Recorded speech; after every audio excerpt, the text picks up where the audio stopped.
Alright, so this is going to be my review of The Mandalorian, Season 3, which ended today. And, yeah. So, if you guys remember a little while ago, like a week or two ago, I talked about, like, how there was a Bo-Katan problem, and I wanted to wait until they got into the whole show and then would, see how they would play it out. We'll get to how we got there like later on in the video. Like, we'll put a pin in that because we'll be getting back to that. So let's get into what the fuck happened here. So yeah,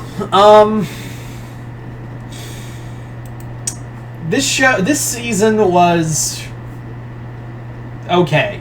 There were some really good moments, and there were moments where I was like, okay, waiting to see the payoff. Can we get back to the point? Because you only have 8 episodes. Can we cycle back to the whole point of the show? That would be nice. Just anytime would be great to cycle back to this show. It would be really nice. Anyway, so let's talk about the positive. The positive is Din Djarin is still the coolest character on here. I like that there's this show is clearly not suffering from a lack of budget. They are just throwing all the money at this, and I really appreciate that. I really appreciate how they are just giving, like we're going to give you all the money for your budget. And yeah, I think that there's some great cinematography in here. I think the character designs are really good. And also, just sidebar, I didn't mind Lizzo and Jack Black. I know, shocker. If this was an episode of... let me just say this right now. I know people like, oh, they're too colorful, they don't belong there. Also, I know why there's another reason why people don't like that. We're not gonna talk about it. But yeah. So, if you're mad about Lizzo and Jack Black in a Star Wars show, let me say this. If they were characters in Clone Wars, and this felt like a Clone Wars series episode. No, really, because for some reason everyone just got mad because black lady there, me not like that. It made people's incel brain angry. And yeah, that episode was the penultimate one before the two-parter. I guess you could call it the two-parter of Reed taking Mandalore. It was a weird place to put that episode. But really, if this was an episode of Clone Wars, it felt like an episode of Clone Wars. It really did. Just replace Din and Bo with Ahsoka and Anakin, and there's your it's just that. It is just that. But yeah, was that episode good? Not great, but it did definitely seem like some people were taking some Blade Runner vibes, especially in the following episode with that opening scene. Yeah, people were like I can clearly see some Blade Runner vibes in there, or Cyberpunk 2077. I will say that this show did feel disjointed, and I'm gonna say something very heretical. I don't think Baby Yoda needed to be here. Excuse me, Grogu. God, I hate that argument still to this day. I don't think Grogu needed to be in the show anymore. I know, hot take, very hot take, but yeah, I don't feel like he needed to be here anymore. It felt like his story ended with Luke, and now it's just here for merchandise. It really does feel like that. And yeah, it ended with Din officially adopting the kid, but really, he's just there. It just felt like he was kind of there to just be there to sell toys. And I know that's the whole point of a company, is to sell toys. But really, it was really I felt like I was just watching this and going, why is he here? And you could say, oh, but he did help against the Praetorian Guards in that big final fight. Yeah, but you could have done that with any character. Really, you could have done that with any character. That's what I kind of was expecting, was, the IG-12 mech suit was kind of weird. I don't know why. I don't know why they had to do that. Maybe there's going to be a toy in a few months. I know that's going to be a Funko Pop. I can guarantee you that. The stuff with Bo, and I've talked about this before, how Bo-Katan has a problem in that we're hyping her up as like the Excalibur. I mean, not Excalibur, that's the Darksaber.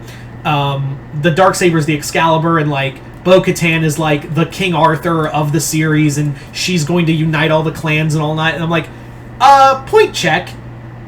She's an ex-terrorist who helped put Maul into power, the guy who murdered her sister and eventually led to her, and was the first stepping stone into letting the Empire destroy her world. Filoni did say, like, oh yeah, Bo-Katan had some time to think. Been nice to see that in the show, rather than, there's a whole thing, and Filoni has done this before, and this is not just a Bo-Katan thing, it's a Dave Filoni thing, where he's like, he does a show don't tell, because writing characters is hard, apparently.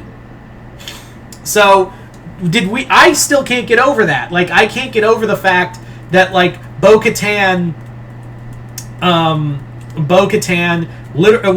no one called her out on this bullshit of, hey, you were part of Death Watch, the people who killed our own people, women and children included, and you assisted two Darkseid users, our enemy, essentially, to take over power in a coup, and led to the death of your sister, and yeah.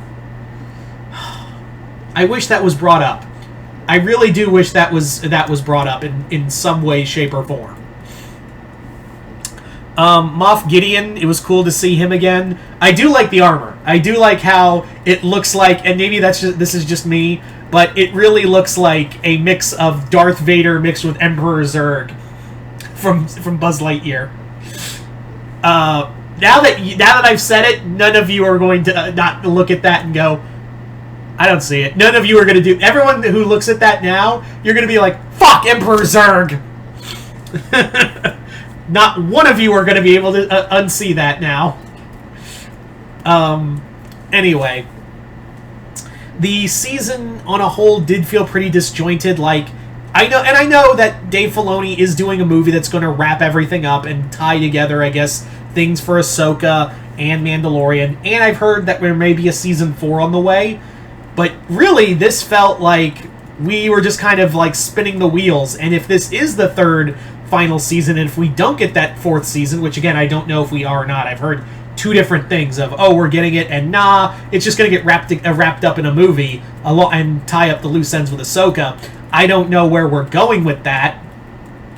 But, yeah, I just felt like this was just kind of spinning its wheels until the final until the final 2 episodes that really matter.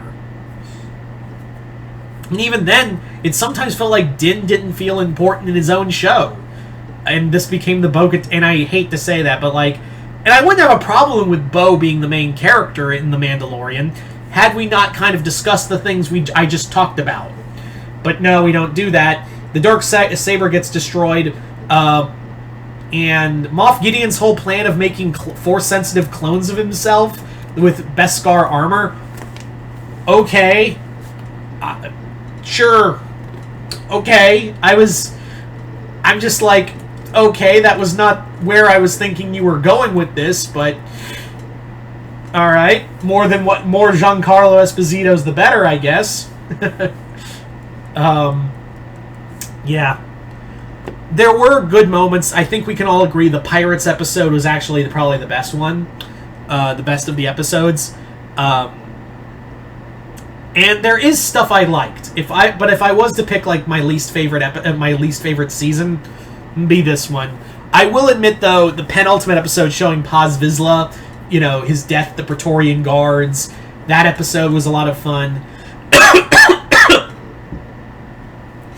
But really, like, it just feels like we could have, I know, like, we only do 8 episodes, but, like, I feel like this season and this show could have benefited a little more if we did maybe 2 more episodes to at least get the plot back on track. Ugh, hiccups. Anyway, so you guys tell me in the comments below. What did you guys think of The Mandalorian Season 3? Did you guys like it, hate it? Comment below, let me know. And once again, hope you all enjoyed this. I'm Mr. Multiverse. I'll see you next time in the Multiverse.